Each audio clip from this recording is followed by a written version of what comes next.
Welcome to the Empowered Mind podcast with Joelle and Natalie Rivera. We are on a never-ending quest to master the power of our mind, develop a growth mindset, and explore the leading edge of positive psychology and human potential so we can take radical personal responsibility for creating our destinies and reaching our potential. So let me ask you a question. Are the words that you're using on a regular basis in your life creating the life that you want? The reason why words is so important and why we're talking about it today is because the words that you use to yourself are what determine your perspective in life, which then determines how you feel. And more importantly, it gives us signals to your brain of what it is you're supposed to do, what to be looking for out in the world. Words are very powerful as far as motivation, what we create in our reality, because they're triggers to our brain to tell us what we should be doing, what we shouldn't be doing, what our expectations should be, possibilities of life, are all triggered by our words. And realistically, we have this part of our brain called the RAS, which is the reticular activating system, which is very, very goal-orientated part of our brain. So every time it hears a word, it's telling our brain what to think and what to do. And we don't realize that just sometimes changing our word and the words that we use can really change all of our reality and what we can actually create moving forward. And so let us give you a few examples of specific ways you can change the words you're using and how it impacts your life. So the first one to look at are the words always and never.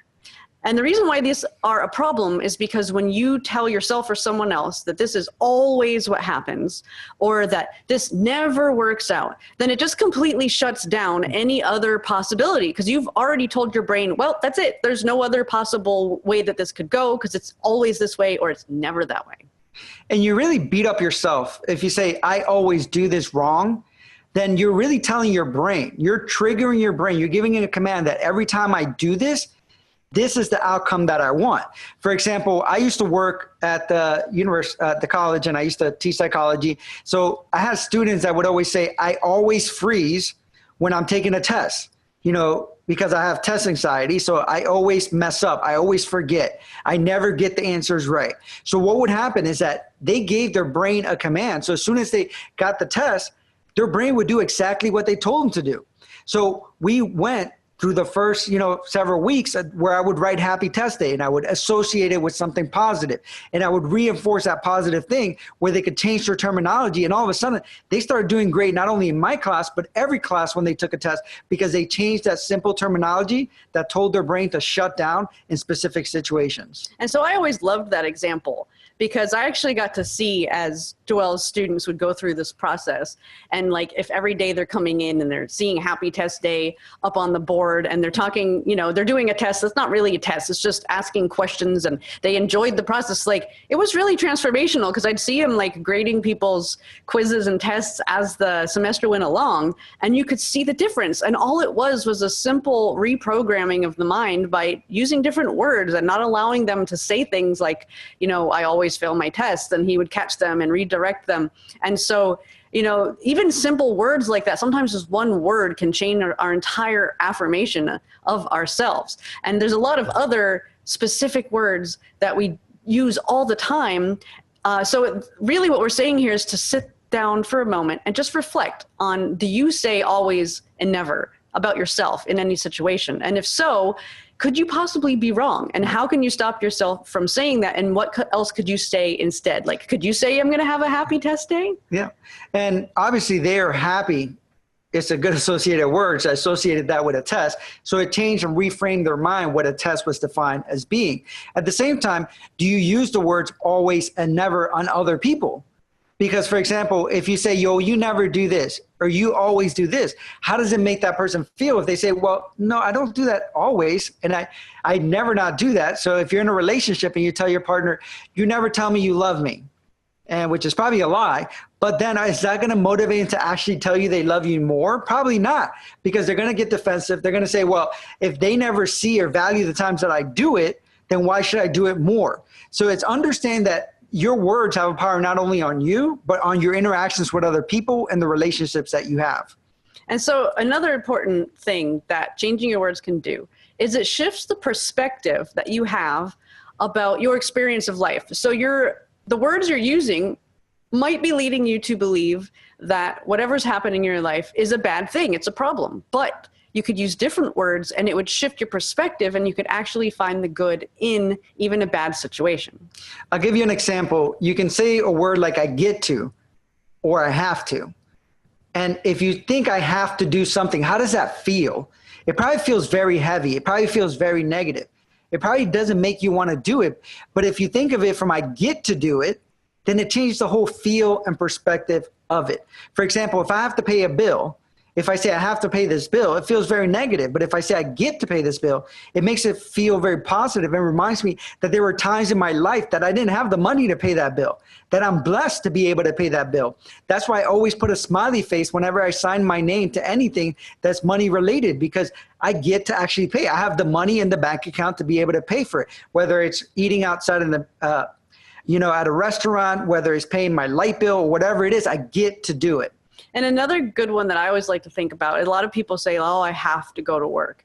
Well, just changing it to, I get to go to work. Just those few words just make you start to think, you know what? There's other people out there that don't have a job. So it's just a quick change in your words can completely shift your perspective. And the other one that we really like is the what ifs. Because so many people ask themselves so many negative what ifs. What if this goes wrong? What if this person doesn't like it? But we attach all our what ifs to things that are not positive, that are not going to motivate us, and that are actually going to make us feel worse about even trying. And so the flip side of that is you still say what if, you just give it a different meaning. So it's what comes after the what if that matters. So instead of saying, what if this goes wrong? It's like, well, what if it goes right? And just by changing whatever comes after the what if, it completely shifts what your brain is going to be out looking for when you go about your day. So if you go out in your day and you say, okay, so I have to give this presentation at work, and what if I totally bomb it? Well, what's going to happen is you're going to go into it expecting to bomb it. You're going to be looking at everybody around you, like in the meeting, and you're going to see them like looking at you or laughing at you because that's what you're expecting. But if you had said, you know, what if this goes really well and I totally nail it, then you're going to go into it expecting it to go well. And so what are you going to do? You're going to see the people around you, like they're going to be looking at you, like you're going to interpret it as they're really interested. Or if they're laughing, you're not going to interpret it that they're laughing at you. You're going to interpret it that they're laughing because they're enjoying what you're saying. So you're going to interpret the entire situation differently, in which case you're going to act differently just because you changed your what if. And you got to remember, when we talk about power of words, and again, the RAS, the reticular activating system, in the example that Natalie was giving, is that if you're doing a presentation and you have that negative what if, then your brain is going to scan everyone as you're giving the presentation to reinforce that negative view that you might have. So if you have a positive view, you might scan everyone and see a person smiling and really feel, oh my God, they're really feeling it. They really like what I'm saying. They're excited about it. I must have done or said something that they really like. But what if you have a negative what if?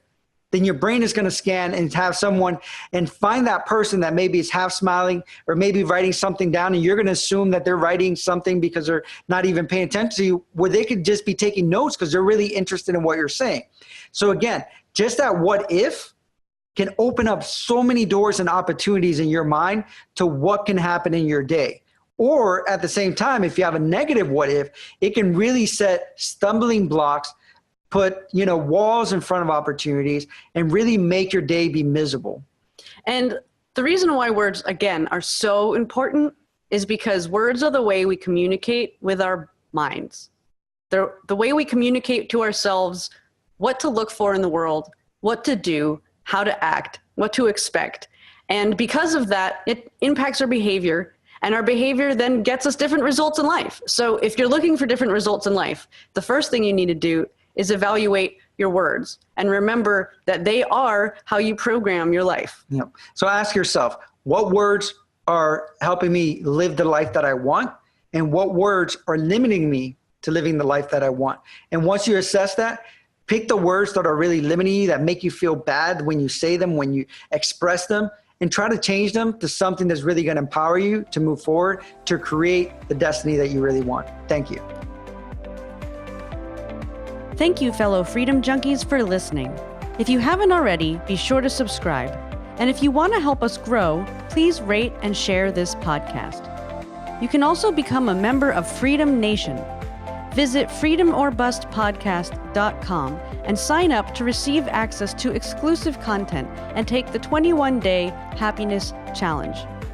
As you know, we believe that entrepreneurship is the ultimate form of empowerment, which is why we created the Side Hustle Business Startup course for anyone looking to create their own income and take back their power.